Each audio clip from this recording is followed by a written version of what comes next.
મરચાં હોય ને ફ્રેન્ડ્સ, એ બી બહુ સારા લાગે છે આ પરોઠા સાથે.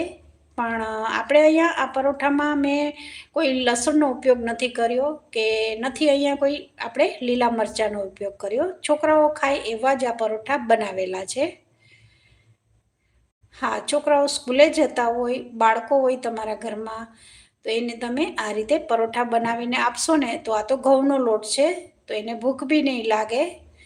હા, જેટલું બને એટલું છોકરાઓને ઘરની જ સામગ્રીની તમારે લંચ બોક્સ આપવાનું.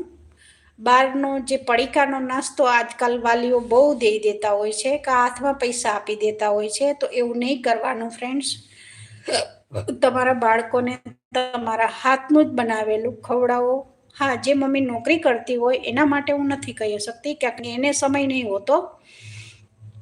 હા, તો તમે થોડી પ્રિપરેશન કરીને તો રાખી શકો ને, જે મમ્મી નોકરી કરતા હોય એના માટે કહું છું.